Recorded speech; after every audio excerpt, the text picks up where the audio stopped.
येशू ख्रिस्टको नाउँमा सबैलाई जय मसीह। मृत्यु। प्रियहरू, संसारमा धेरै व्यक्तिहरूले विचार गर्छन् मृत्यु धेरैजनाले विचार गर्छन्, तर विचार गर्नै नचाहेको कुरा, हैन, बुझ्नै नचाहेको कुरा, त्यसको गहिराइमै जान नचाहेको कुरा भनेको मृत्यु। मृत्यु सबैले आउँछ प्रियहरू। मृत्यु भनेको धेरै व्यक्तिहरूले के सोच्छन् भन्दाखेरि संसारमा अरू व्यक्तिहरू सबै मर्छन्, मृत्यु हुन्छ, तर म चाहिँ जीवित रहन्छु भन्ने धेरै व्यक्तिहरूको मनसाय हुन्छ। मर्न त मर्ने हो, हामी सबै एक न एक दिन मर्ने हो, तर धेरै व्यक्तिहरूले विचार गर्छन् कि म त मर्दैन, अरू व्यक्तिहरू मर्छन् तर म चाहिँ मर्दैन। है, तपाईँ विचार गर्नुस्, तपाईँ बस्ने घरमा, तपाईँ हिँड्ने बाटोमा, तपाईँ बस्ने समाजमा केही वर्षपछि त्यहाँ अरू कुनै व्यक्तिहरू हिँडिरहेको हुन्छ, अरू कुनै व्यक्तिहरू बसोबास गरिरहेको हुन्छ, त्यस समाजमा, त्यस घरमा, त्यस बाटोमा अरू कुनै व्यक्तिहरू हिँडिरहेको हुन्छ। कारण के छ भन्दाखेरि मृत्यु। तपाईँ आफ्ना साथीभाइहरूसँग कुरा गर्नुस्, तपाईँ आफ्नो साथीभाइहरूलाई नाटागोटालाई तपाईँ सोध्नुस्, तपाईँ मृत्युको बारेमा के विचार गर्नुहुन्छ? तिनीहरू भन्छन्, अरे मृत्युको बारेमा के कुरा गर्ने, अहिले त खाने हो, पिउने हो, बाँचुन्जेल मौज मजा गर्ने हो, त्यो मृत्युको बारेमा के कुरा गर्नुहुन्छ तपाईँ? है, तर प्रियहरू, एउटा हाम्रो जीवनको एउटा रियालिटी हो, एउटा चाहिँ वास्तविकता के हो भन्दाखेरि मृत्यु। संसारमा धेरै व्यक्तिहरू, विश्वासीहरू होस्, अविश्वासीहरू पनि होस्, तिनीहरू यो भन्दैन कि प्रभु येशू संसारमा आउनुभयो र झुट बोल्नुभयो भनेर, हैन। जब प्रभु येशूले झुट बोल्नु हुँदैन या प्रभु झुट कहिल्यै हुनुहुन्न भनेपछि उहाँले भनेका कुराहरूलाई हामी विचार गर्नुपर्नेछन्। प्रियहरू, मृत्यु सबैको जीवनमा एउटा चाहिँ वास्तविकता हो मृत्यु। त्यही भएर प्रियहरू, आज हामी हेर्नेछौँ, मसँग तपाईँहरू निकाल्न सक्नुहुनेछ लुका 16 अध्यायको 19 पददेखि हामी यहाँ पढ्नेछौँ। एकजना धनी मानिस थियो जो बहुमूल्य वस्त्र र मिहिन मलमल लगाएर दिनहुँ मौज मज्जामा बस्दथ्यो। उसको ढोकामा लाजरस नाउँको एकजना गरिब मानिसलाई ल्याएर राखिदिन्थे। त्यो घाउले भरिएको थियो। त्यस धनी मानिसको टेबलबाट झरेका टुक्रा ताकरी खाएर लाजरसले आफ्नो पेट भर्ने इच्छा गर्थ्यो। कुकुरहरूले पनि आएर त्यसको घाउ चाट्थे। यहाँ एकजना धनी मानिस थियो, हैन, एकदमै धनी। तपाईँ विचार गर्नुहोस्, तपाईँको गाउँमा, तपाईँको सहरमा, तपाईँको समाजमा एउटा धनी मानिस जसको बगैँचा छ, जसको सिक्युरिटी गार्डहरू टन्नै छन्, हैन, जसको थुप्रै चाहिँ धन सम्पत्ति छ, कार छ, बङ्गला, गाडी, घोडा, सबै कुरा प्रशस्तै छ, है। त्यस्तो मानिसलाई तपाईँ विचार गर्नुहोस्। त्यो मानिस के गर्दै भन्दाखेरि दिनहुँ, है, यहाँ भनेको छ दिनहुँ बहुमूल्य वस्त्र र मिहिन मलमल लगाएर दिनहुँ मौज मज्जामा जिन्दगी बिताउँथ्यो। उसको ढोकामा लाजरस नाउँको एकजना गरिब मानिसलाई ल्याएर राखिदिन्थे। यानि कि एकजना चाहिँ धनी मानिस थियो, एकजना एकदमै गरिब मानिस थियो। त्यो धनी मानिस जब मौज मज्जामा दिनहुँ भोजन गरिरहेको बेला, हैन, आफ्नो मौज मज्जामा दिनहुँ जिन्दगी बिताइरहेको बेलामा चाहिँ त्यो धनी मानिसको ढोकामा त्यो गरिब मानिसलाई केही व्यक्तिहरू, त्यो गरिब मानिसको आफन्तहरूले चाहिँ त्यो गरिब मानिसलाई ल्याएर त्यसको ढोकामा, धनी मानिसको ढोकामा राखिदिन्थे। किन भन्दाखेरि जब त्यो धनी मानिसले भोजन गर्थ्यो, हैन, तपाईँको दिनहुँ मौज मज्जामा भनेपछि मासु, बियरहरू, हैन, महँगा खानाहरू खान्थ्यो होला। अनि जब त्यो खाँदाखेरि त्यसको टेबलबाट जे झर्थ्यो होला, टुक्रा ताकरी, हैन, सानो जुठोहरू केही झर्थ्यो होला त्यहाँ भुइँमा, त्यो चाहिँ त्यो बटुलेर चाहिँ त्यो गरिब मानिसले के गर्थ्यो, खाएर आफ्नो पेट भराउँथ्यो। र प्रियहरू त्यो गरिब मानिस केले भरिएको थियो भन्दाखेरि यहाँ लेखिएको छ घावै घाउले भरिएको थियो है। अनि ती धनी मानिसले चाहिँ कुकुर पनि पालेको थियो होला। त्यो धनी मानिसको कुकुरहरू चाहिँ आएर त्यो गरिब मानिसको घाउहरू चाट्थे। अनि 22मा त्यो गरिब मानिस मर्यो र स्वर्गदूतहरूले त्यसलाई लगेर अब्राहमको साथमा राखे। त्यो धनी मानिस पनि मर्यो र गाडियो। नरकमा कठोर कष्ट भोगिरहेको बेला उसले नजर उठाएर हेर्यो र टाढामा अब्राहम र उनको साथमा लाजरसलाई देख्यो। यहाँ जब लाजरसको मृत्यु भयो, लाजरसको मृत्यु भएपछि स्वर्गदूतहरूले चाहिँ आएर त्यसलाई लाजरसलाई चाहिँ अब्राहमको साथमा लगे है। अब्राहमको साथमा राखे, यानि कि परमेश्वरको उपस्थिति भएको ठाउँमा चाहिँ लाजरसलाई राखे। त्यसपछि केही महिनापछि सायद त्यो धनी मानिस पनि मर्यो। त्यो धनी मानिस मरिसकेपछि त्यो पनि गाडियो। हामी यहाँ विचार गर्न सक्छौँ, जब त्यो लाजरस मर्यो होला तब त्यसलाई गाड्नको लागि पनि मान्छेहरू थिएनन् होला।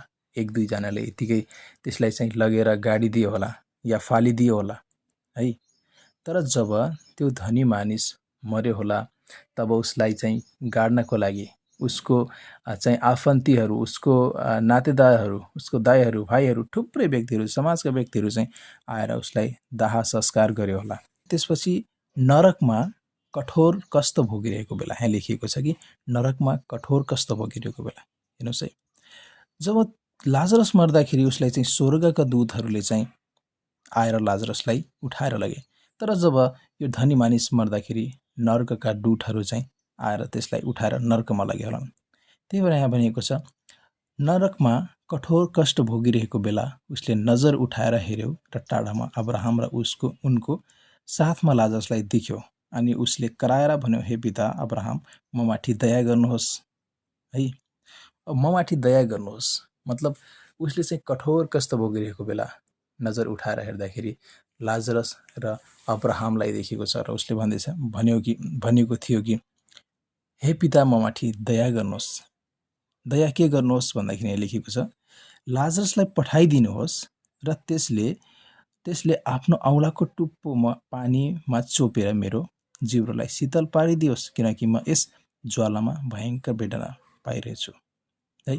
त्यो मान्छे यस्तो वेदना पाइरहेको थियो हैन कि उसले चाहिँ लाजरसबाट के आशा गर्यो भन्दाखेरि अब्राहम पिता पठाइदिनुहोस् लाजरसलाई कि त्यसले चाहिँ पानीमा चाहिँ आफ्नो औँला चोपेर यसरी चाहिँ उसले औँलाको टुप्पो यसरी पानीमा चोपेर चाहिँ निकालेपछि जुन औँलाको टुप्पोबाट जुन चाहिँ पानीको ठोपा खस्छ त्यो उसको जिउरोमा परोस् र त्यति भए पनि म सन्तुष्ट हुने थिएँ भनेर चाहिँ त्यत्रो भेडामा छटपटाइरहेको बेला चाहिँ त्यो आशा गरिरहेको हामी देखिँदछौँ। त्यसपछि चाहिँ यहाँ अब्राहम पितालाई के भनेका थिए भन्दाखेरि, तर अब्राहमले भने, छोरो याद गर, तैँले आफ्नो जीवनकालमा असल असल कुराहरू भोग गरिस् र त्यसै गरी लाजरसले दुःखै दुःख भोग्यो। त्यो अब यहाँ आराममा छ र त चाहिँ कष्टमा छस्। यी सबै कुराहरू बाहेक यहाँबाट त कहाँ पारी जान खोज्नेहरू जान नसकुन् र त्यहाँबाट यहाँ हामी कहाँ वारी आउन पनि नसकुन् भनेर हामीहरू र तिमीहरूका बीचमा एउटा अति गहिरो ढाँडो छ। यहाँ चाहिँ अब्राहमले फेरि के जवाब दिए भन्दाखेरि, हेर छोरा, तैँले संसारमा छँदाखेरि सुखै सुख भोग गरिस् है। संसारमा छँदाखेरि त्यो धनी व्यक्ति चाहिँ मोज मजामा दिनहुँ मोज मजामा जिन्दगी बिताइरहेको थियो प्रियहरू हैन। नयाँ नयाँ कपडाहरू लाउने, महँगा महँगा खानाहरू खाने, महँगा महँगा कपडाहरू लाउने, गाडी घोडा बङ्गलाहरू हैन, त्यसरी सुखै सुख चैनमा जीवन बिताइस्। तर अहिले चाहिँ त नर्कमा दुःख भोगिरहेको छस्। अहिले चाहिँ लाजरस के गर्दैछ त, यहाँ स्वर्गमा सुख भोगिरहेको छ भनेर अब्राहम पिताले भने। अनि हामी 27मा हेर्दाखेरि त्यो धनी मानिसले भन्यो, पिता, यसै कारण म तपाईलाई बिन्ती गर्दछु, तपाईले त्यसलाई मेरा बुवाको घरमा, त्यसलाई मतलब लाजरसलाई मेरो बुवाको घरमा पठाइदिनुहोस्। किन भन्दाखेरि मेरा 5वटा भाइहरू छन् है। उसले चाहिँ आफ्नो भाइहरूलाई याद गर्दैछ। त्यो कष्ट भोगिरहेको छ त्यो नर्कमा र आफ्ना भाइहरूलाई भन्दैछ कि ती भाइहरू कहाँ पठाइदिनुहोस्, मेरो बुबाको घरमा पठाइदिनुहोस् त्यो लाजरसलाई, ताकि त्यसले चाहिँ मेरो भाइहरूलाई बताओस् हैन, परमेश्वरमाथि विश्वास गर्नुहोस्, परमेश्वरमा जीवन छ भनेर बताओस् भनेर पठाइदिनुहोस् भनेर उसले अब्राहम पितालाई आग्रह गर्दैछ। त्यसपछि हामी 29मा हेर्दाखेरि तब अब्राहमले भने तिनीहरूका साथमा मोसा र अगमवक्ताहरूका पुस्तक छन्, तिनीहरूले ती सुनुन्। तर उसले भन्यो, होइन पिता अब्राहम, मरेकाबाट कोही एकजना तिनीहरू कहाँ गयो भने त तिनीहरूले पश्चाताप गर्नेछन्। हेर्नुहोस् है, त्यो मानिस धनी मानिस त्यो संसारमा थियो होला, त्यतिखेर चाहिँ थुप्रै अब पास्टरहरू चाहिँ त्यसलाई सुसमाचार सुनाउनको लागि आयो होला, त्यसले चाहिँ परमेश्वरको वचन सुनायो होला, तर त्यसले चाहिँ इन्कार गर्यो होला, त्यसको भाइहरूले चाहिँ इन्कार गर्यो होलान् हैन, हामीलाई चाहिँदैन त्यो सुसमाचार, हामीलाई चाहिँदैन, हामी मौज मजामा यतिकै जिन्दगी बिताइरहेका छौँ, हामीलाई यही ठिक छ, हाम्रो स्वर्ग यहीँ छ त भनेर तिनीहरूले चाहिँ त्यो पास्टरहरूलाई अथवा ती सुसमाचारकहरूलाई लखेटे होलान् हैन। अनि फेरि 31मा अब्राहम पिताले के भन्दैछन्, उनले उसलाई भने मोसा र अगमवक्ताहरूका कुरा तिनीहरूले सुन्दैनन् भने मृतकहरूबाट कोही जीवित भए पनि तिनीहरूले विश्वास गर्ने छैनन्। हेर्नुहोस् है, अब्राहम पिताले चाहिँ के भने भन्दाखेरि संसारमा थुप्रै कुराहरू छ है, मोसाका पुस्तकहरू छ, अगमवक्ताहरूले लेखेका पुस्तकहरू छ, सुसमाचारहरू छन्, रेडियो छ, टिभी छ, सम्पूर्ण कुराहरू छ। यदि ती कुराहरू सुनेर पनि तिनीहरूले प्रभु येशूमाथि विश्वास गर्दैनन् भने यहाँबाट यानि कि स्वर्गबाट कोही जीवित भएर आएर भन्यो भने पनि तिनीहरू विश्वास गर्दैनन् भनेर चाहिँ ती धनी मानिसलाई अब्राहम पिताले भन्नुभयो। प्रियहरू, के त्यो धनी मानिस जस्तै हामी छौँ कि के हामी पनि त्यो धनी मानिस जस्तै हामी पनि मौज मजामा जिन्दगी बिताइरहेका छौँ कि? आज हामी विचार गर्नुपर्नेछ प्रियहरू। हो, एउटा रियालिटी, एउटा चाहिँ वास्तविकता भनेको मृत्यु हो, त्यसको बारेमा हामी बुझ्नुपर्नेछ। अहिले चाहिँ संसारमा रहन्जेल हामी खाइरहेका छौँ, पिइरहेका छौँ। यदि प्रभु येशूलाई हामी विश्वास गर्दैनौँ, हाम्रो मुक्तिदाता भनेर स्वीकार गर्दैनौँ भनेपछि त्यो नरकको भागीदार हुनेछौँ प्रियहरू। साँच्चै नै आज हामी निर्णय गर्नुपर्नेछ।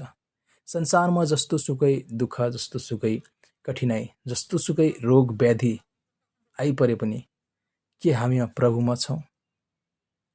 कि हामी मौज मजामा जिन्दगी बिताइरहेका छौँ कि? यदि तपाईँ परमेश्वरलाई छोडेर, प्रभु येशूलाई छोडेर यदि मौज मजामा जिन्दगी बिताइराख्नु भएको छ भने तपाईँ विचार गर्नुहोस् प्रिय साथी।